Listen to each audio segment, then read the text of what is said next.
بسم الله الرحمن الرحيم صباح وناكسن dhegeystayaal qodobada wararka shabeelle saaka idiinaysa waxaa ka mid ah madaxweynaha maamul goboleedka Puntland oo hakiyay heshiisyo uu horay u galay madaxweynaha isaga ka horeeyay maamulkaasi Cabdiweli Gaas guddi loo xil saaray tirakoobka iyo ilaalinta hantida iyo dakhliga maamulka Puntland oo kulan gaar ah ku yeeshay magaalada Garowe dawladda Kenya oo ku dhawaaqday weeraro ka dhan ah dagaalyahanada al-shabaab deegaanada ay gacanta ku hayaan ee Soomaaliya danjiraha dawladda Soomaaliya u fadhiya dalka Suudaan oo dalbay in cadaaladda la soo taago muwaadin Soomaaliyeed oo muwaadin kale ku dilay dalkaasi warar dheeraad oo ka soo baxaya khasaaraha ka dhashay dab ka kacay suuqa degmada Afgooye ee gobolka Shabeellada Hoose saraakiil ka tirsan ciidamada AMISOM oo ka qayb galay kulan diiradda lagu saaray ammaanka oo ka dhacay degmada Baraawe maamulka gobolka Banaadir oo laga dalbay inay soo kordhiyaan gaadiidka dabdamiska iyo ambalaasyo si gurmadku uu sahlanaado ururka midowga Yurub oo shaaca ka qaaday inay kordhinayaan taageerada ay siiyaan ciidanka AMISOM ee ka howlgala Soomaaliya wararka dibadda ee shabeelle saaka idiinaysa waxaa ka mid ah qarax khasaare geysay oo ka dhacay dalka Colombia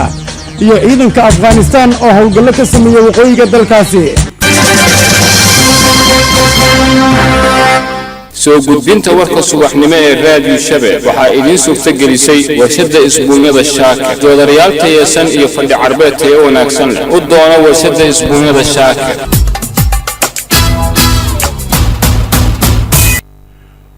waa subaxnimo jimco ah taariikhduna ay ku beegan tahay 18 bisha January sanada 2019 warkaas oo dhan waxa u diyaara wariyaheena Aadan Daahir Cabdi Aadan Diyeeshe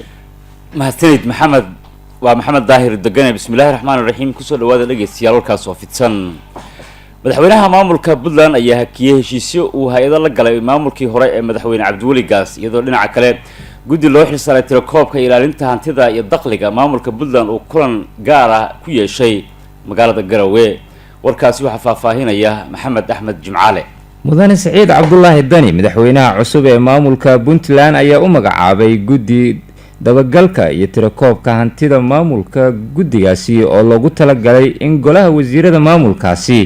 ay hor keenaan warbixin ku aadan hantida maamul goboleedka Puntland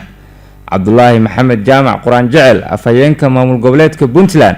ayaa sheegay in guddigan la magacaabay hawsha ugu badan ay qaban doonaan ay tahay ururinta macluumaad ku saabsan tirada gaadiidka agabyada lagu shaqeeyo dhismayaasha sida xafiisyada iyo hantida maamulka Puntland si aysan musuqmaasuq u sameeynin madaxdii hore ee maamulkaasi Puntland wuxuu kala madaxweynuhu dib eegis ku sameeyay isla markaana hakiyay heshiisyadii hay'adaha la gali jiray si aan ilduuf ugu dhicin xukuumadda cusub ee madaxweynuhu soo dhisayo taasna madaxweynuhu golaha ay uga warbixiyay iyo sababta kaliftay wuxuu kala madaxweynuhu ka warbixiyay amniga Puntland guud ahaan gaar ahaan magaalada Boosaaso oo shaqooyin badan hadda ay ka socdaan xagga amniga ah iyo caasimada gaar ahaan waqtiga calaamasaarka oo feejignaan siyaada ah madaxweynuhu uu amray shacabka Puntland guud ahaan wuxuu kala madaxweynuhu aad ugu dheeraaday in loo baahan yahay dib u habeyn ballaaran in lagu sameeyo maaliyadda Puntland ee xagga maaragtay dakhliga iyo kharashka labadaba iyo in laga faa'iideysto qorshihiisana ay tahay sidii looga faa'iideysan lahaa hay'adaha ay dhaqaalaha hay'aduhu bixiyaan oo ah muhiimad weyn u leh Puntland wuxuu kala madaxweynuhu magacaabay guddi kontroolaya ilaalinaya isla markaana soo diiwaangelinaya gaadiidka iyo hantida dawladda oo dhameystiran madaxweynaha maamulka Puntland mudane Saciid Cabdullaahi Dani iyo ku-xigeenkiisa Axmed Karaash ayaa tan iyo markii ay ku guuleysteen doorashadii bishan 8 ka dhacday magaalada Garowe ee xarunta maamulkaasi Puntland waxay wadaan dadaalo xoogan iyo howlo lagu sheegay in ay yihiin isla xisaabtan dhab ah oo la doonayo in lagu xaqiijiyo hantida maamulkaasi Puntland si aysan u musuqmaasuqin madaxdii ka horeysay mas'uuliyiinta haatan la doortay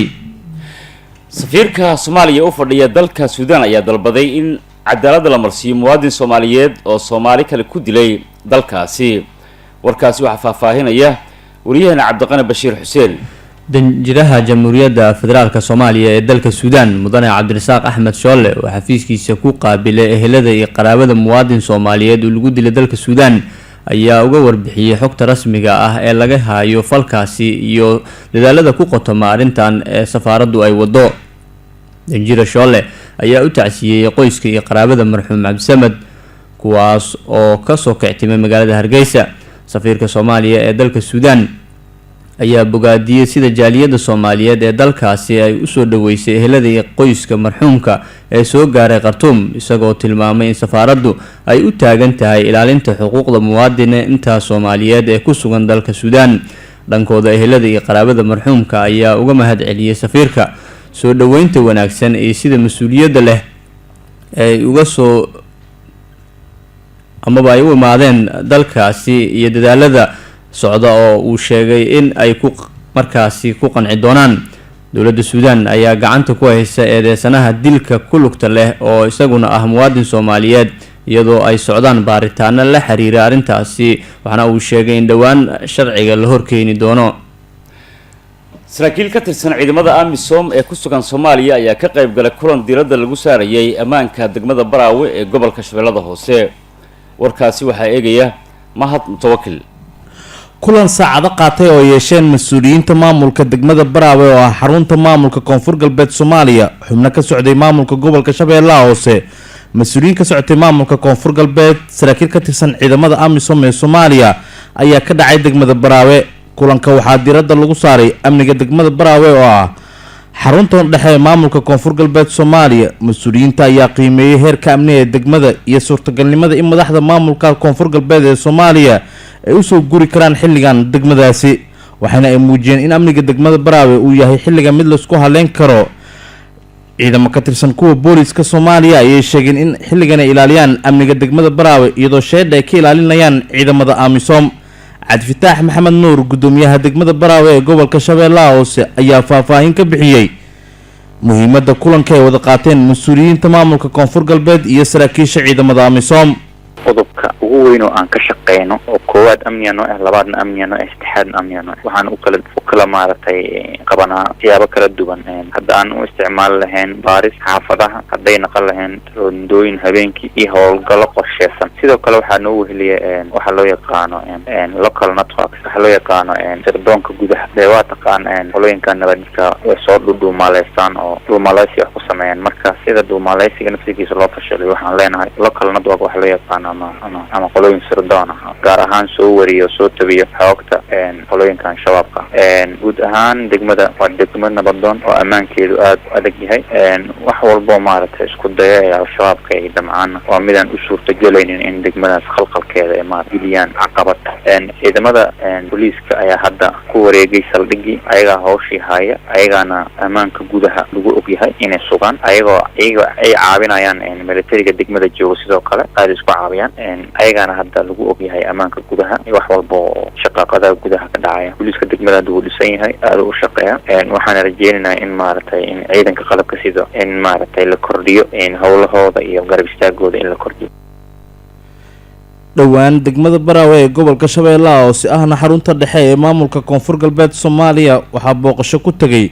madaxweynaha cusub ee maamulka koonfur galbeed soomaaliya cabdicasiis maxamed xasan laftagareen, kaasoo sheegay maamulkiisu ku shaqeyn doono xarunta dhexe ee maamulkaasi. warar dheeraad ayaa ka soo baxaya khasaaraha ka dhashay dab ka kacay suuq ku yaala degmada afgooye ee gobolka shabeellada hoose. haddaba wariyaheena maxamed daahir degane ayaa arrimahaasi ka wareystay weriye xasan salaad oo ku sugan degmada afgooye ee gobolkaasi. degane aada iyo aada umahadsan tahay. habeennimadii xalay 3 saac iyo 5 daqiiqo ayaa waxaa dab aada u xoog badan waxa uu ka kacay degmada afgooye ee gobolka shabeellaha hoose, gaar ahaan suuqa lagu iibiyo maacunta oo ah suuqa ugu weyn ee degmada afgooye ee gobolka shabeellaha hoose. waa tahay marka khasaaraha dabka uu geystay iyo goobaha uu ilaa baaxad ahaan uu gaaray intaba leegyihiin. horta dabka waxa uu dhaliyay khasaare aada u weyn. waxa uu ka bilowday sida ay dadka inta badan ay isla dhex marayaan koronto la sheegay inay ku jirtay goob ka mid a goobaha lagu iibiyo maacunta. dadka qaar waxa ay sheegayaan in uu dabka uu ka bilowday maqaayad yar oo ku taalay isla suuqa ayaa waxa uu dhabarka dambe oo kaga yaala suuqa lagu iibiyo qudaarta ee degmada afgooye ee gobolka shabeellaha hoose. waqtiga oo ahaa waqti ay dadku ay kala hoydeen, qof walbana uu hoygiisa uu ku sugnaa, ayaa waxaa dabka uu hal mar ay dadkii oo dhan ay arkeen suuqii oo qiiq iyo weliba holac aada u weyn uu ka baxayo. halkaas ayaa qof walba waxa uu ka bilaabay inuu ka gurmado meesha uu joogayna uu ka soo cararo markay dadkii ay isku wargeliyeen in suuqii dab xoogan uu ka kacay. degane degmada Afgooye iyo guud ahaan gobolka Shabeellaha Hoose ma lahan gaari dabdamis ah oo lagu gurmado haddii uu dab guri ama goob ganacsi oo degmada Afgooye ka mid ah uu ka kaco. sidoo kale khasaaraha ayaa wuxuu yahay mid aada u tiro badan, waana marka laga reebo goob kale ganacsi oo si habeen ayadana dab uu ka kacay gubatay kadib ayada waxa ay tahay hadeertaan suuqan suuqii ugu badnaa ee khasaaro uu kasoo gaaro dadka shacabka ah, halkaasi oo ay hanti iyo weliba goob ganacsi kale ay ku lahaayeen. wararka ayaa waxa ay sheegayaan in ay gubatay in ka badan ilaa iyo 20 goob ganacsi oo ay dad shacab ah ku lahaayeen suuqa si lagu iibiyo maacunta ee degmada Afgooye ee gobolka Shabeellaha Hoose. sidoo kale khasaaraha ayaa waxa uu soo gaaray ganacsato kale iyagana sariflayaal ah, kuwaasi oo lacagtii ay ku shaqaysanayeen sarifka ahayd halkaasi dhigtay goobta gubatay ayaa waxa goobaha gubtay ayaa lagu qiyaasay ilaa iyo 20 goob. khasaaruhuna waa mid aada u tiro badan. dadweynaha ayaa xalay afka gacanta saartay kadib baaxadii xooga lahayd oo u geystay dabkaasi. kaas wuxuu ahaa maxamed daahir degane oo u waramayay wariye xasan salaad oo ah saxafi madax bannaan oo ku sugan degmada Afgooye ee gobolka Shabeellada Hoose. ururka midowga Yurub ayaa shaaca ka qaaday inay kordhinayaan taageerada ay siiyaan ciidamada AMISOM ee ka howlgala gudaha Soomaaliya. warkaasi waxaa faahfaahinaya wariyahana Cabdullaahi Cismaan Cadaani. sarkaal sare u hadlay ciidamada midowga Yurub ayaa ammaanay howlgalka nabad ilaalinta midowga Afrika AMISOM. sarkaalkan oo lagu magacaabo Isa Bilkunen isla markaana ciidamada midowga Yurub u qaabilsan dhanka qorsheynta iyo tababarada ayaa xuseen midowga Yurub uu joogteen doono taageerada dhanka dhaqaalaha uu siiyo howlgalka AMISOM ee Soomaaliya. wuxuu intaasi ku daray taageerada midowga Yurub uu siin doono howlgalka midowga Afrika ee Soomaaliya uu noqon doono mid la isku haleyn karo isla markaana dalalka xubnaha ka midowga Yurub ay ku qanacsan yihiin guulaha ay gaareen ciidamada nabad ilaalinta AMISOM. sarkaalkan oo sidoo kale ciidamada midowga Yurub u qaabilsan dhinaca tababarada howlgalka midowga Afrika ee dalalka Soomaaliya iyo Mali ayaa magaalada Muqdisho kula kulmay saraakiil ka tirsan ciidamada Soomaaliya, waxaana kulankaas diiradda lagu saaray horumarada ay dhanka ammaanka ka gaareen ciidamada AMISOM. hadalka sarkaalkan ka tirsan midowga Yurub ayaa ku soo beegmaya xilli dhowaan dowladda Uganda ay sheegtay inaysan ciidamadeeda kala bixi doonin Soomaaliya intay ka jirto halista Al-Shabaab. maamulka gobolka Banaadir ayaa laga dalbaday inay soo kordhiyaan gaadiidka dadamiska ah iyo weliba ambalaasyada si gurmad si u sahlanaado gurmadka haddii musiibooyin ay ka dhacaan magaalada Muqdisho. mar kale warkaasi waxaa faahfaahinaya wariyahana Ismaaciil Turki. cabdikariin dhagajuun oo ah gudoomiyaha degmada Hodan ee gobolka Banaadir ayaa shaaca ka qaaday in degmooyinka Hodan iyo Waabari dhowaan ay heli doonaan xarun weyn oo dabdamis ah si shacabka Soomaaliyeed loogu gurmado markii ay dhacaan khatar dab si loo badbaadiyo hantidooda. gudoomiyaha waxa uu sheegay in gawaarida dabdamiska haatan ay ka yimaadaan meelo fog, taa oo suurtagal ka dhigeenin sida ugu dhaqsiyaha badan in dabka kacay loo baqtiijiyo. xarunta dabdamiska oo ay yeelanayaan degmooyinka Hodan iyo Waabari ayuu sheegay in haatan ay dhisan tahay, sidoo kalena ay ku dhan yihiin dhammaan agabyada dabdamiska, waxaana uu tilmaamay in hawsha haatan meel wanaagsan ay marayso. 20 daqiiqo ma dhamayn waqtiga aan ka soo gaarnay dabka oo kacay intay ku imaadeen gaadiidka dabdamisku si aad la socotaan dabdamisku wuxuu ka imaadaa meel fog, laakiin waxaan rajaynaynaa maamulka gobolka Banaadir oo adeegiisa daadajiyay mar dhow degmooyinka Hodan iyo Waabari iyo hal goob ay leeyihiin si loo daadajiyo oo meel dheer u soo marin in dhawaan la heli doono. waa noo dhisanta fire stationkii wixii dhamay ambalaasadii waa noo yaaliin bil gudaheed inaan hirgelina rajaynaynaa meel dheer laga dalbin hadda kadib oo aan 5 daqiiqo ku imaanay geela yiraahdo.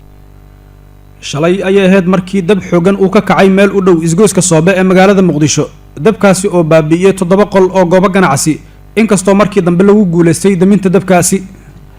halka warka kala socotaan dhageystayaal waa idaacadda Shabeelle ee magaalada Muqdisho. ciidamada ammaanka ee dalka Afghanistan ayaa howlgallo ka sameeyay qaybo ka mid ah waqooyiga dalkaasi.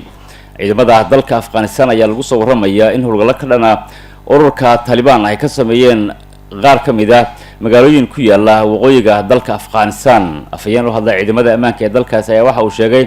in ciidamadooda ay howlgalkaasi ka sameeyeen deegaano dhowr ah oo ku yaala waqooyiga dalkaasi, halkaas oo ay sheegeen in ay ka fuliyeen deegaanadaasi oo inta badan ay ku sugan yihiin dagaalyaano ka tirsan ururka taliban. saraakiisha ciidamada ayaa waxa ay sheegeen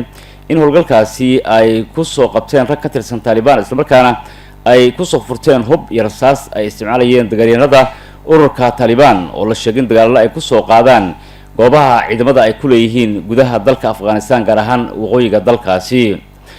taliban ayaa waxaa bilihii lasoo dhaafay ay sare u qaadeen weerarada ay ka fuliyaan qaybo ka mid ah gudaha dalka afghanistan, kuwaasoo isugu jira qaraxyo iyo weliba kuwa toosa, iyadoo saraakiisha amnigana ay sheegeen inay doonayaan inay ka hortagaan weerarada ururadaasi taliban iyo weliba daacish ay ka sameeyaan qaybo ka mid ah dalka afghanistan. warkii subaxnimo oo dhegeystayaal kala socoteen idaacadda Shabeelle magaalada Muqdisho subaxnimadan oo Jimcaha taariikhdan ay ku beegan tahay 18 bisha January sanadka 2019. inta ay ku dhan yahay cidda warkeena uu sheegay waxay dib ugu heli karaan boggaan ku leenahay internetka ciwaankiisu yahay radioshabelle.com.